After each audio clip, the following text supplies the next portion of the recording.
നമസ്കാരം. വിദേശ രാജ്യങ്ങളിൽ ഒരു ജോലിയെക്കുറിച്ച് ചിന്തിക്കുമ്പോൾ പലരുടെയും മനസ്സിൽ UAE ആണ് തെളിയുന്നത്.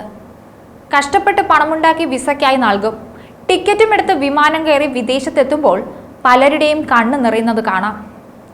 കാരണം അവരവിടെ കാത്തിരിക്കുന്നത് പറഞ്ഞു വെച്ച ജോലിയോ ജീവിതമോ ഒന്നുമായിരിക്കില്ല. പിന്നെ എന്ത് ചെയ്യും? വലിയൊരു ബാധ്യതയും ഉണ്ടാക്കി വെച്ചിട്ടായിരിക്കും നാട്ടിൽ നിന്ന് വിമാനം കയറുന്നത്. ആ ബാധ്യത തീർക്കാതെ പലർക്കും നാട്ടിലേക്ക് തിരിച്ചു മടങ്ങി പോകാനുമാകില്ല. കുറച്ചു പേർക്കെങ്കിലും ലഭിക്കുന്ന ജോലി ഓഫർ ലെറ്റർ പലപ്പോഴും വ്യാജമായിരിക്കും. ഇത്തരം ചതികളിൽപ്പെട്ട് UAEയിലും ഇതര ഗൾഫ് രാജ്യങ്ങളിലും കുടുങ്ങിക്കിടക്കുന്ന മലയാളികൾ അടക്കമുള്ള യുവതീ യുവാക്കൾ ഒട്ടേറെയുണ്ട്. UAEയിലെ മാനവ വിഭവശേഷി സ്വദേശീവൽക്കരണ മന്ത്രാലയം വഴി ജോലി ഓഫറും നിയമന കമ്പനിയുടെ നിയമസാധ്യതയും പരിശോധിക്കാനുള്ള ഔദ്യോഗിക മാർഗമുണ്ട്. സ്വയം പരിരക്ഷിക്കുന്നതിനും ഓഫർ സാധ്യതയുള്ളതാണെന്ന് സ്ഥിരീകരിക്കുന്നതിനും ഈ സംവിധാനം ഉപയോഗിക്കാവുന്നതാണ്. UAEയിൽ ജോലി ചെയ്യാനുള്ള ഓഫർ ലെറ്റർ നിങ്ങൾക്ക് ലഭിക്കുകയാണെങ്കിൽ അത് യാഥാർത്ഥ്യവും ഔദ്യോഗികമായി അംഗീകരിക്കപ്പെട്ടതാണെന്ന് ഉറപ്പാക്കേണ്ടത് അത്യാവശ്യമാണ്. എല്ലാ നിയമാനുസൃത ജോലി ഓഫറുകളും UAEയിൽ മാനവ വിഭവശേഷി സ്വദേശീവൽക്കരണ മന്ത്രാലയം വഴി നൽകണം. വർക്ക് പെർമിറ്റിന് അപേക്ഷിക്കുമ്പോൾ തൊഴിലുടമകൾ മാനവ വിഭവശേഷി സ്വദേശീവൽക്കരണ മന്ത്രാലയം അംഗീകരിച്ച കരാർ ഫോം ഉപയോഗിക്കേണ്ടതുണ്ട്. ഈ ജോബ് ഓഫർ ഫോമുകളിൽ ഒരു സീരിയൽ നമ്പറോ ബാർകോഡോ ഉൾപ്പെടുന്നുണ്ട്.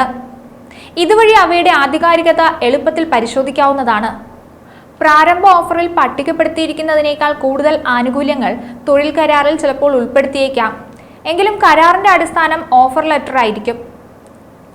സംബന്ധിച്ച നിബന്ധനകളുടെയും വ്യവസ്ഥകളുടെയും അടിസ്ഥാനത്തിൽ പൊരുത്തപ്പെടുകയും വേണം ഇത്.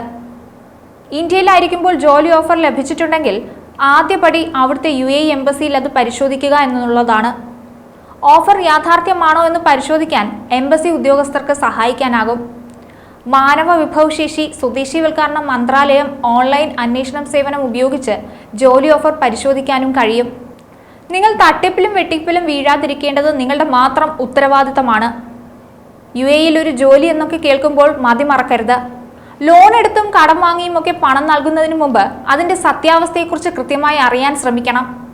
ആവശ്യമെങ്കിൽ മറ്റ് ഏജൻസികളെ സമീപിച്ചും കാര്യങ്ങൾ അറിയുക. എല്ലാം തട്ടിപ്പാണെന്ന് പറയുന്നില്ല, പക്ഷേ നമുക്കിടയിൽ തട്ടിപ്പുകാരുണ്ട് എന്ന യാഥാർത്ഥ്യം മറക്കരുത്. നിങ്ങളുടെ കയ്യിലെ പണം നഷ്ടപ്പെടുന്നതിന് മുമ്പ് അത് മനസ്സിലാക്കിയാൽ നന്ന്. വൈകിപ്പോയാൽ തട്ടിപ്പുകാർ ചിലപ്പോൾ അതിർത്തി കടന്നിട്ടുണ്ടാകും. നിരവധി പേർ വിസയ്ക്ക് പണവും നൽകി ഒടുവിൽ വിസയും ജോലിയും ഇല്ലാതെ കടത്തിൽ മുങ്ങി നിൽപ്പുണ്ട്. തട്ടിപ്പിനും വെട്ടിപ്പിനും ഒരു കുറവും നമ്മുടെ നാട്ടിലില്ല. സൂക്ഷിച്ചാൽ ദുഃഖിക്കേണ്ട എന്നേ പറയാനുള്ളൂ. വിദേശത്തൊരു ജോലി എന്ന നമ്മുടെ സ്വപ്നത്തെ മുതലെടുക്കാൻ ആരെയും അനുവദിക്കാതിരിക്കുക. വിസയ്ക്കായി പണം നൽകുന്നതിന് മുമ്പ് ഒരു അന്വേഷണം നിങ്ങൾ കൃത്യമായി നടത്തിയിരിക്കണം. മറ്റൊരു വീഡിയോയുമായി വീണ്ടും കാണാം. ന്യൂസ് ഡെസ്ക് ഈനാട് മലയാളം.